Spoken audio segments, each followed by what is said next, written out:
Hello दोस्तों, this is आग्नेस Sonkar. मुझे इस बार आचार्य डॉक्टर महेश भास्कर जी से पूछना था कि ये वेद और उपनिषद में अंतर क्या होता है। चलिए जानते हैं। नमस्ते। तो आपने जो सवाल पूछा मुझे कि उपनिषद और वेद एग्जैक्टली है क्या, तो सबसे पहले मैं आपको ये बताऊं कि जो हमारे वैदिक शास्त्र है, जो वैदिक हमारा पूरा का पूरा जो ग्रंथ है, उसमें वेदों की शुरुआत जो होती है वो साक्षात परमेश्वर से आते हैं। और ये उस वक्त के अलग अलग जितने ऋषि थे उनके साथ के जो आपने संवाद थे, या फिर उनके शिष्यों ने जो उन्हें संवाद पूछे, या उस वक्त के जो फिलोसॉफर्स थे उनके लिखे हुए उस वक्त की जितनी रचनाएं थी, उनका कलेक्शन सारा का सारा वेदों के अंदर किया हुआ है। तो ये कोई एक इंसान ने लिखा हुआ एक बुक नहीं है, ना ही इसमें किसी एक व्यक्ति द्वारा किसी एक किताब की तरह इसे रचित किया गया है। इसके अलग अलग पैराग्राफ अलग अलग ग्रंथों से लिए हुए हैं, अलग अलग लेखकों के लिए हुए हैं। कई जगहों पे ऋषियों को उनके शिष्यों ने पूछे हुए सवाल और उन सवालों के दिए हुए जवाब हैं। कई जगहों पे बड़े बड़े महर्षि, जो उन महर्षियों ने साक्षात परमेश्वर को जो सवाल पूछे और उन्होंने उनका जो शंका निरसन किया, उसका कलेक्शन वेदों के अंदर आता है। तो हमारे मेन 4 वेद हैं। जो ऋग्वेद हैं, ऋग्वेद में सबसे पहले जो चीज़ें दी हुई हैं वो अलग अलग मंत्र और बहुत सारी पूजा के विधि। उसके बाद यजुर्वेद आता है। यजुर्वेद में गायन शास्त्र, नृत्य शास्त्र, या आपका जो क्लासिकल सिंगिंग हुई, आप ये सारी चीज़ें यजुर्वेद में आता है। उसी तरीके से अथर्ववेद जो है उसमें ढेर सारे मेडिसिन से रिलेटेड, या जिसे आप काफ़ी सारी मंत्र कहते हो, जिसे आजकल लोग काले जादू के नाम से जानते हैं, या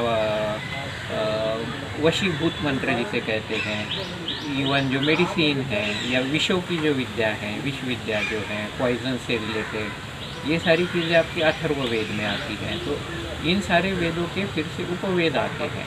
हर एक 4 वेद के 4 उपवेद हैं और हर एक वेदों के 108 उपनिषद भी आते हैं। तो अलग अलग वेदों के सारे उपनिषद को अगर कैलकुलेट करो तो ये कहा जाता है कि 11,000 से भी ज़्यादा मात्रा में हमारे सारे उपनिषद होने चाहिए। बट लगभग 100 साल से पहले मद्रास प्रिंटिंग प्रेस ने 1800 सेंचुरी में जो उपनिषद पब्लिश किए थे, वो टोटल 220 उपनिषदों का पब्लिकेशन हुआ था, जो संकलन पब्लिश हुआ था। वो तब तक के अवेलेबल मैक्सिमम उपनिषद हमारे पास थे। उसके बाद गीता प्रेस द्वारा 108 टोटल उपनिषदों की एक सूची पब्लिश हुई थी। वही सूची ब्रिटिश हिस्टोरियंस जो थे उन्होंने भी पब्लिश की थी, और इसलिए आज ज़्यादातर उपनिषद जो है ये कहा जाता है कि हमारे 108 उपनिषद हैं। ये 108 उपनिषद वापस अलग अलग संकलन है, ये शॉर्ट नोट्स हैं। हर एक वेदों के अपने अपने उपनिषद और उनके शॉर्ट नोट्स और उनका जो इन्फॉर्मेशन है वो कलेक्ट किया हुआ है। जैसे अगर मुझे वेदों के ऊपर शॉर्ट नोट्स बनाने हो और मेरा इंटरेस्ट अगर सिर्फ इसमें हो कि मुझे सिर्फ गाने से रिलेटेड ही कुछ बनाना है, तो मैं वेदों में दिए हुए जितने उतना लिमिटेड इन्फॉर्मेशन है उसे कलेक्ट करके अगर मैं 40-50 पन्नों के शॉर्ट नोट्स बनाऊँ तो वो उपनिषद बन जाएगा सिर्फ गाने के ऊपर। अगर मैं सिर्फ मेडिसिन से रिलेटेड उपनिषद बनाने जाऊँ तो उपनिषद मेडिसिन से रिलेटेड बनेगा।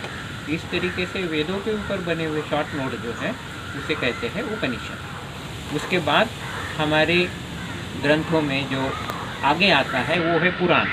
हमारे टोटल 18 पुराण हैं और 18 पुराणों में अलग अलग काल में अलग अलग ऋषियों ने जो हिस्टोरिकल इवेंट्स को लूजली डिस्क्राइब किया हुआ है उसका पुराणों में वर्णन है। उसमें इस विश्व के अलावा बाकी विश्वों में और उसके अलावा बाकी देवताओं की भी वर्णन पुराणों में आती है। और पुराणों के बाद हमारे आते हैं महाकाव्य, जिसमें रामायण और महाभारत आता है, और उसके बाद महर्षि व्यास ने भागवतम की रचना की थी, वो सबसे आखिर में आता है। तो ये सबको मिला के वैदिक साहित्य कहा जाता है। धन्यवाद। बहुत बहुत धन्यवाद।